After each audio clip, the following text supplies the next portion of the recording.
Buongiorno, mi chiamo Maria Francesca De Vighi, sono vignaiuola in patrimonio al paese di Barbadio, faccio vino rosso, rosé e bianco e muscato. Patrimonio je pokrajina na Korziki, kjer so rasle trte že v antičnih časih, kjer so pridelali prvo vino z zaščitenim poreklom na otoku in kjer je narava poskrbela, da imajo trte vse, kar potrebujejo kletarji, da donegujejo vrhunska korziška vina. Marie-Françoise se je rodila prav v srčju pokrajine Patrimonio in je bila prepričana, da bo postala zdravnica. A usoda jo je seveda povezala z vinom. Mais pour la vigne, cette année, au mois de janvier, il y a l'eau qui suit. Eh oui, j'ai vu. Elle pleure déjà. Bonjour Marie-Françoise. Bonjour. Voilà, le janvier, c'est le temps de couper les vignes aussi, en Corse. Oui? C'est ça, on en a débuté au mois de décembre. Et donc là, c'est la taille de la vigne. Vous avez Khalid, voilà, qui taille. C'est une taille courte en gobelet. C'est plus difficile que d'être médecin. Oui. C'est pas pareil, hein? Oui. Vous pouvez montrer comment vous le faire, combien de choses vous laissez, combien? Deux yeux. jusqu'à 4. Ah, voilà. Ouais, ça dépend. Mais c'est différent, hein? Oui, C'est différent ça dépend la forme de pied du vigne. Alors, Marie-Françoise, votre territoire. Oui, vous vous trouvez sur mon exploitation, dans l'appellation Patrimonio, sur la commune de Barbadio en Corse. 40 hectares de vignes qui produisent du rouge, du rosé, du blanc et du muscat.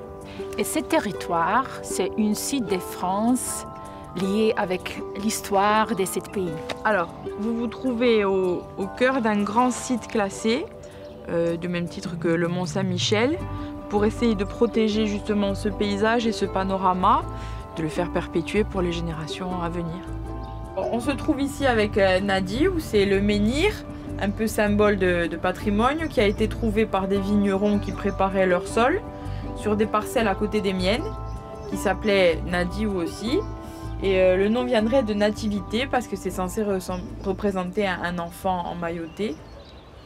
Beaucoup de pierres. Et oui, c'est vraiment la zone argilo-calcaire de Corse. Et c'est pour ça que les anciennes populations antiques avaient choisi de planter de la vigne. Et c'est une culture qui se prête totalement à ce type de sol. Alors pour nous, c'est beaucoup de travail. Et...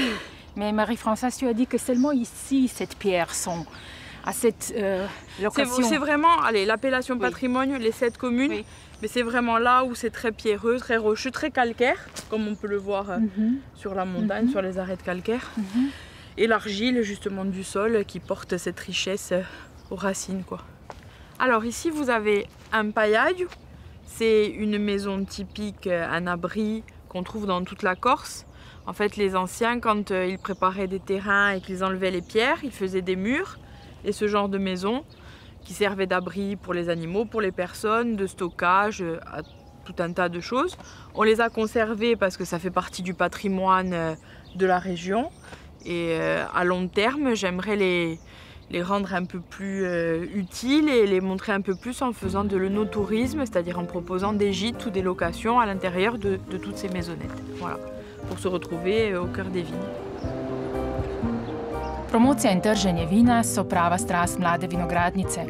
Delo v vinogradu pa je še vedno skupen projekt z očetom.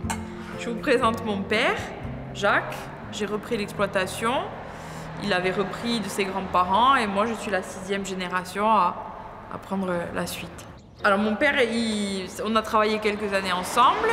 Il continue de m'aider en s'occupant surtout de la partie agricole, de la vigne. Moi c'est plutôt la partie cave et commercialisation. Je me demande, les jeunes qui débutent, comment ils peuvent s'en sortir. Voilà.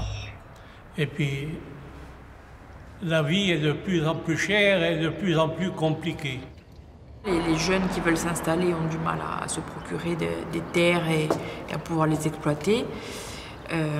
Après, on essaie de défendre nos produits, de les mettre en avant, tout en sachant que les réglementations européennes ne sont pas forcément toujours adaptées à l'insularité, donc à la Corse. Et les aides ne sont pas toujours adaptées non plus aux situations et à la taille des exploitations qui ici en somme sont plutôt de taille petite et nécessitent un soutien un peu plus au cas par cas peut-être. Quel est le message principal pour la Bruxelles la cave? Les investissements en matière de cave justement viticole sont très très chers. Le matériel, une chaîne embouteillée, un pressoir neuf, ça coûte beaucoup d'argent. Et justement, voilà, avoir des aides un peu plus souples là-dessus, pas forcément des financements, mais une compréhension de l'outil, de la nécessité, des plafonds adaptés. Et voilà, de ne pas non plus mettre la Corse dans le même lot que les exploitations agricoles françaises. Tudi na Korziki, tako kot v drugih evropskih državah, tudi mladi z načrti v vinogradništvu in vinarstvu niso deležni finančnih spodbud, če se odločijo za obnovo vinogradov. Marie-Françoise ima veliko načrtov, tako z novimi vinogradi kot z obnovljivo energijo. Les défis dans le futur sont liés aussi avec l'énergie renouvelable. Oui. Un de mes projets, peut-être à long terme, ce serait de refaire donc, la maison qui est là, qui était une ancienne cave. C'est la maison des familles? C'est une maison de famille. Mon grand-oncle habitait là jusqu'il y a une dizaine d'années. Et à côté, il avait son chai. Et donc moi, je voudrais justement y faire ma maison et ma cave, mais vraiment avoir quelque chose, bon déjà, qui serait au centre de mon exploitation et pour ma qualité de travail, c'est mieux. Et après, d'écologique, d'autosuffisant, d'intégrer dans le paysage avec de la géothermie, avec des panneaux solaires, avec tout ce qu'on peut trouver, peut-être une éolienne, enfin je ne sais pas, mais quelque chose de... Voilà, et pouvoir travailler ici en respectant la nature autour. Donc j'ai créé ma marque qui s'appelle Mademoiselle D. En fait, mon nom de famille c'est De Vicky, donc c'était pour simplifier un peu à l'international et avoir un peu une marque, quelque chose de facile à retenir avec un logo. Et c'était voilà, pour vraiment mettre un peu ma patte dans ma production, montrer que ça se féminisait, que c'était moi qui faisais mon produit, voilà, que je prenais la relève, que je gardais l'histoire donc avec le D et toutes les autres générations avant moi, mais le Mademoiselle, c'est moi. On a créé avec notre chère Mademoiselle D un écrin, association vin chocolat. Donc nous, les chocolats d'Ali et on vin dans les bouteilles.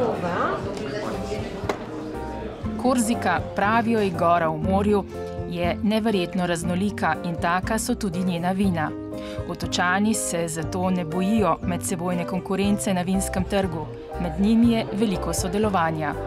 On est consoeurs, on n'est pas concurrentes. On n'est pas concurrentes parce que nous on est cops, on est copines, donc on ne peut pas être concurrentes. Non mais après voilà. Après on n'est pas du même terroir, on n'est pas, elle est sur Patrimonio, moi je suis Côte Est, donc on fait, la Corse c'est que des microclimats et que des microgéologies. Moi je n'étais pas destinée à l'agriculture, mon père vendait au négoce en citerne. Et quand j'ai repris, j'ai la chance d'avoir la cave qui se trouve sur un axe relativement passant, touristique. Les gens me demandaient qu'est-ce que tu fais comme vin, donc d'où l'idée de ma marque et du Mademoiselle D. Et j'ai développé des ventes à l'export, donc d'abord au niveau des petits, comment dire, des marchés de niche, l'Asie, l'Amérique du Nord. Et aujourd'hui, voilà, on est présent dans 11 pays et mon objectif, c'est d'être dans 20-25 pays. Voilà, et de montrer notre savoir-faire et notre production partout dans le monde. Le message pour les gens qui peut-être pensent de faire quelque chose dans l'agriculture ou peut-être avec les vignobles, avec du vin. Alors, le marché mondial, c'est un marché énorme, donc il ne faut pas avoir peur de la concurrence, il ne faut pas avoir peur de se lancer dans l'agriculture ou dans autre chose. L'alimentaire, on aura toujours besoin de se nourrir, de boire, de tous ces produits-là. La terre, c'est la ressource principale. Donc si on la respecte et si on fait les choses bien, on en sort toujours gagnant. Donc oui, allez-y.